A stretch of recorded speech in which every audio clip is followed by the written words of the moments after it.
Bonjour et bienvenue sur le podcast. Aujourd'hui, un podcast malade. Un podcast à base de non-différenciation des B, des M, etc. J'ai décidé que tout serait pareil. Alors, dans le podcast aujourd'hui, qui va être, je pense, un podcast assez court, je voulais parler de la théorie du cerveau triunique, puisque c'est une théorie qu'on revoit souvent dans le dev perso, et là où ça m'embête un peu plus, c'est que cette théorie, elle sert à vendre des accompagnements, des formations, des choses comme ça, et qu'on utilise donc les biais d'autorité, tout ce qui est les biais liés à des images de cerveau, beaucoup de choses qui viennent appuyer des arguments qui sont basés sur une théorie qui en fait est complètement dépassée, puisque c'est une théorie qui date des années 1950-1960, fin 1950, théorie qui vient de Paul MacLean, et qui a eu pas mal de succès parce qu'elle permet de simplifier des idées complexes, puisque quand on commence à creuser un peu, alors moi c'est ce qui m'est arrivé hier, ça a été l'horreur, je regarde en fait un webinaire sur le trauma, qui au final est un webinaire de vente, mais bon, basé au début sur le trauma, et en fait très rapidement dans le webinaire, on arrive sur l'idée du cerveau triunique, donc je savais que c'était assez dépassé comme conception, en tout cas pas juste, et je me suis dit, bah, cherchons un petit peu plus, et comme je veux toujours beaucoup trop bien faire, j'ai fini par chercher pendant 8 heures depuis hier. Donc, très complexe, je vais essayer de résumer de façon un peu simplifiée, mais pas trop non plus, parce que bah, la simplification, comme on peut le voir avec la théorie du cerveau triunique, la simplification, bah, des fois, oublie pas mal de choses, et donc ça pose problème, parce qu'en fait, on s'appuie même, par exemple, pour l'accompagnement des traumas, s'appuie sur des choses complètement fausses, ou en tout cas, qui ne sont actuellement, et je dis actuellement puisque les progrès de la science font que les choses changent assez rapidement, actuellement sont pas du tout d'actualité, dirons-nous. Donc le cerveau triunique, qu'est-ce que c'est? C'est la théorie selon laquelle on a trois cerveaux en un qui seraient construits les uns après les autres, c'est important. Hein. Donc on a en premier le cerveau reptilien qui se serait développé il y a entre 400 et 600 millions d'années. Donc ce cerveau qui nous vient des reptiles, le présupposé c'est que les reptiles ont un cerveau uniquement reptilien, et ce sera important pour la suite. Et donc ce cerveau qui vient des reptiles, qui est donc chez les oiseaux, chez les animaux reptiles, serait complètement dédié à la survie. Il nous permettrait de nous nourrir, se reproduire, fuir, combattre. C'est l'instinct, c'est nos peurs primaires. Une des dingueries que j'ai vues, ce serait aussi une des parties les plus résistantes au traumatisme. Ok. Je vous mettrai la mind map que j'ai... alors, pas la mind map complète parce que... Bon, quoique.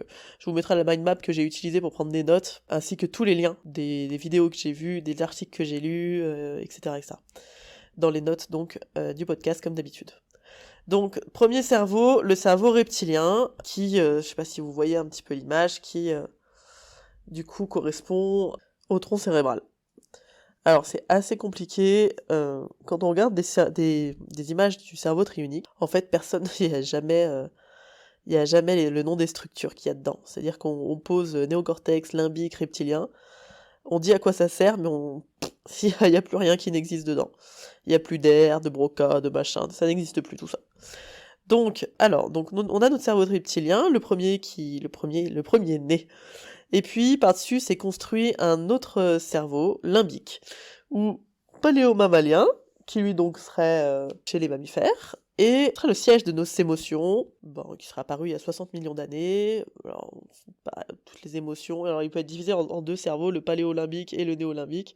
En gros, il y a la mémoire, les émotions, différence du bien et du mal, il a du mal à résister, à changer, parce qu'il a peur de l'inconnu, tout ça, bon bref. Les émotions, cerveau limbique. Et en dernier, nous avons le néocortex qui lui est arrivé bien plus tard, et donc le néocortex, c'est celui qui est responsable de la pensée, l'élaboration, les prévisions, l'analyse, mémoire de travail. Il est présent chez l'homme et chez certains mammifères supérieurs, tels que la baleine, chimpanzé, dauphin. Il nous permet de gérer nos émotions, d'avoir du contrôle sur nous, de la maîtrise sur nous, etc. Donc ça, c'est la théorie de base. Théorie qui date, donc je le rappelle, de fin des années 50. Et donc dans cette théorie, les cerveaux sont indépendants les uns des autres. C'est-à-dire qu'ils n'ont pas d'action les uns sur les autres, les émotions sont dans le cerveau des émotions, la réflexion est dans le néocortex, et tout ce qui est survie, mécanisme automatique, respiration, battement de cœur, blablabla, ça c'est dans le reptilien. Donc, théorie de base, théorie que je pense on est beaucoup à avoir utilisée, Personnellement, moi, je m'étais appuyée dessus sur une formation sur les émotions et non-verbales, et donc je m'étais appuyée là-dessus pour faire comprendre par où passaient les émotions. Et en premier lieu, donc j'avais parlé du cerveau triunique, et ensuite du trajet d'une émotion entre le cortex, l'amygdale et compagnie et compagnie. Et donc je suis bonne pour refaire toute ma vidéo, évidemment, donc ça nous arrive à tous de tomber dans des neuromythes comme ça.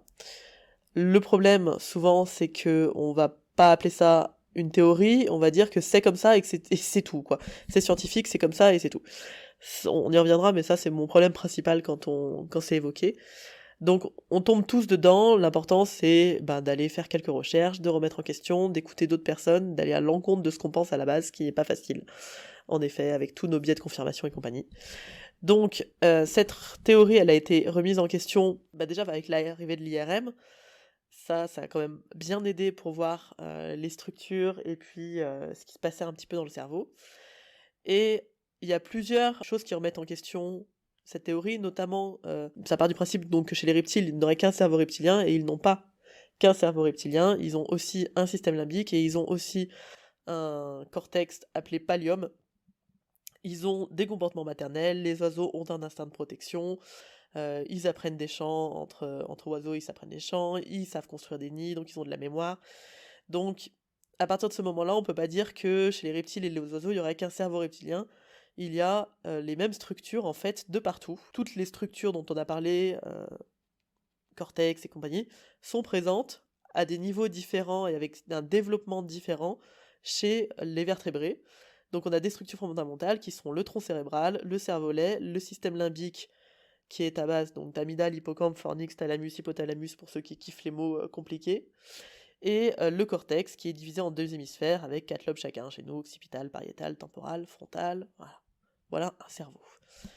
Donc ces structures-là sont présentes chez tous les vertébrés, sauf qu'elles se développent de façon différente. Par exemple, chez l'humain, nous on a développé beaucoup le lobe préfrontal, donc ce qui fait qu'on a des capacités à voir dans le futur, oui.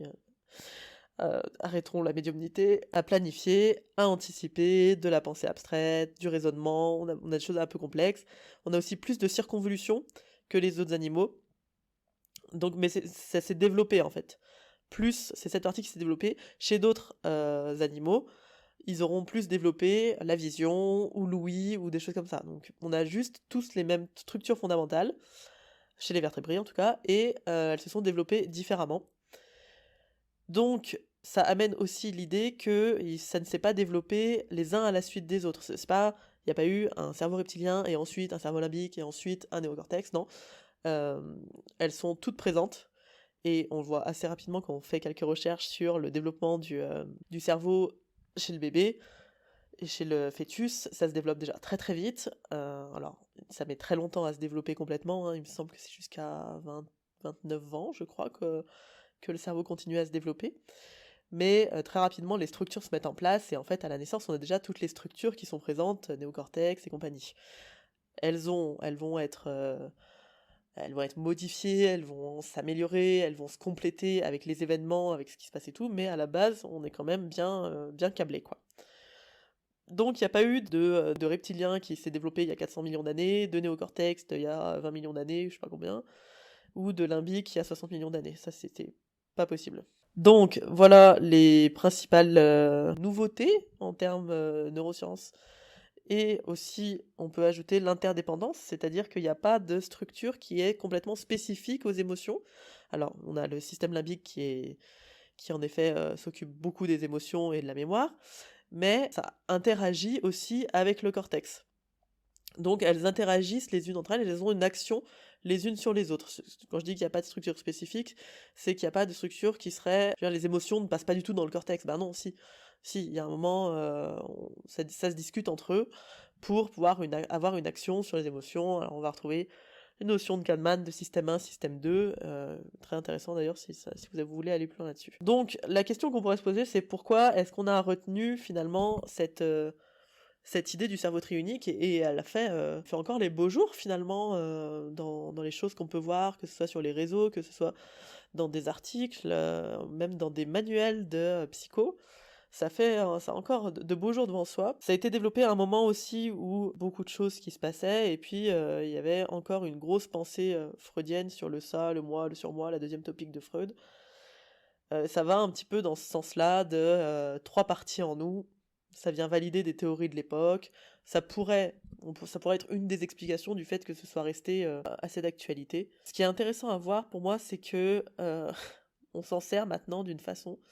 Alors, j'avais lu une étude là où ils regardaient sur 20 manuels de psycho, entre 2009 et 2017, combien il y en avait qui parlaient du cerveau trionique, et il y en a 86% qui avaient au moins une inexactitude concernant le cerveau triunique. Ce qui est énorme. En fait, il y avait que deux bouquins qui parlaient pas de ça et qui étaient beaucoup plus au fait de ce qui se passe dans les neurosciences. Donc c'est assez intéressant de voir que en psycho, ça continue. Alors c'était une étude américaine, mais que ça continue à être appris. Et c'est des choses qu'on retrouve de partout. Pour les petites recherches que j'ai fait, alors dans le marketing, beaucoup.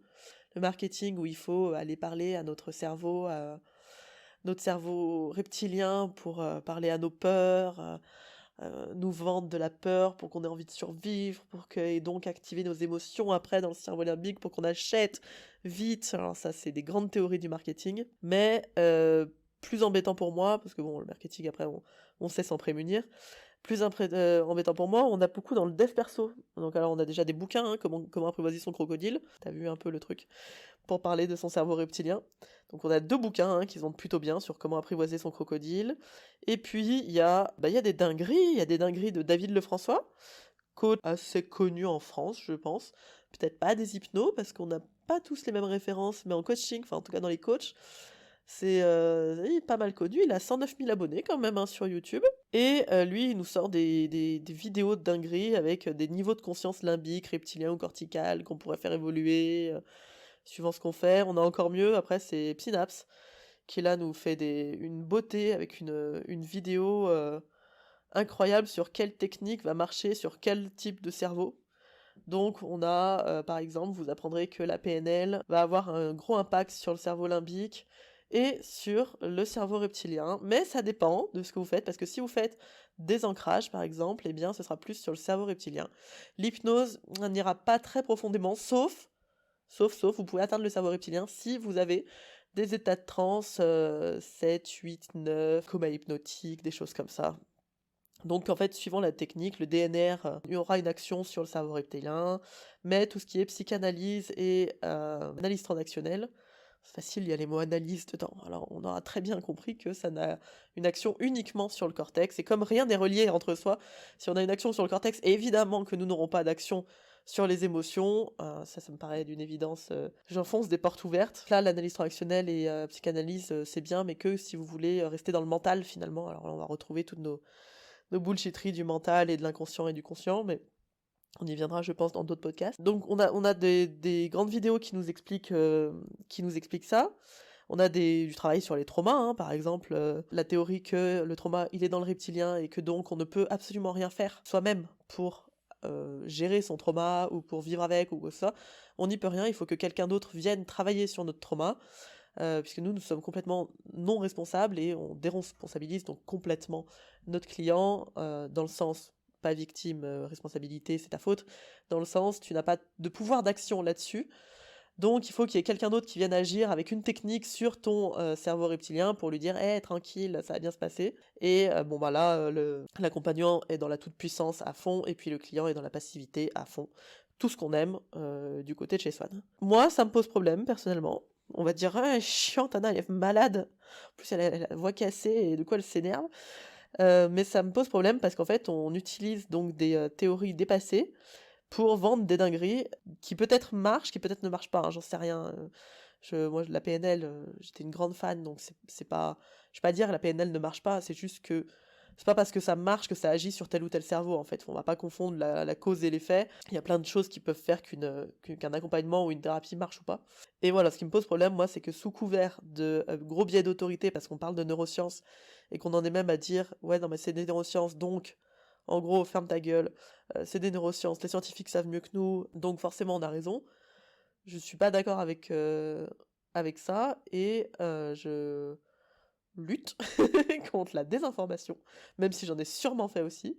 J'essaye de beaucoup me remettre en question, de beaucoup chercher, et je vous invite à faire de même. Quand on vous dit qu'une technique marche pour tout, par exemple, que c'est la technique qui va tout régler, que ça va tout simplifier, que c'est vraiment, ça pue, parce qu'on travaille avec l'humain, que chaque humain est différent, que chaque humain aura une temporalité différente, des accompagnements différents, et qu'il n'y a pas de technique magique qui marche pour tout, ou en tout cas, je me suis pas encore formée, quoi. Peut-être que c'est ça mon problème, il faudrait que je m'y forme. Et quand on vous dit en plus qu'on affirme des choses scientifiques, c'est très bien, moi je suis pour la science, je valide à fond. Allez quand même vérifier, c'est pas le plus fun à faire, on va pas se mentir, c'est long, les textes sont compliqués, les infos sont des fois un peu chiantes à trouver. Heureusement, on a des outils incroyables, genre l'IA, ChatGPT, vous lui filez un texte, vous lui demandez un résumé, il vous fait ça plutôt bien. Il peut même vous traduire des textes, donc ça vaut le coup d'utiliser ces outils pour se renseigner et pour faire un boulot de recherche qui, en fait, qui nous appartient et qui est aussi de notre rôle d'accompagnant quand on apprend des choses comme ça, de vérifier les infos. On est adulte, on est grand, c'est... Je rigole parce que là, pour l'instant, on est sur le truc Facebook, protégez vos données, machin et tout, mais moi, je suis ébahie de voir que qu'on partage des choses sans vérifier les infos et les sources. Alors, je suis des fois un peu trop paranoïaque, moi, et un peu trop dans le doute, mais ça a un côté quand même assez cool, parce que ça me permet déjà, d'apprendre des choses, d'essayer de pas trop relayer de conneries, même si ça m'arrive évidemment. Et quand on est accompagnant, il faut absolument développer cet esprit critique, parce que les formations et les formateurs nous font passer des lanternes pour des vessies. J'espère que c'est ça l'expression. Même contre leur gré, c'est pas méchamment, hein, pour le coup, je pense qu'il y a plein de gens qui sont complètement persuadés, moi la première, de ce qu'on affirme, et à un moment on se rend compte, et puis les avancées de la science font qu'on se rend compte que c'est la merde, et on doit revenir sur ce qu'on a dit, ce qui n'est pas facile du tout, de revenir sur des choses qu'on a dit, et de dire j'ai fait une boulette là, sorry.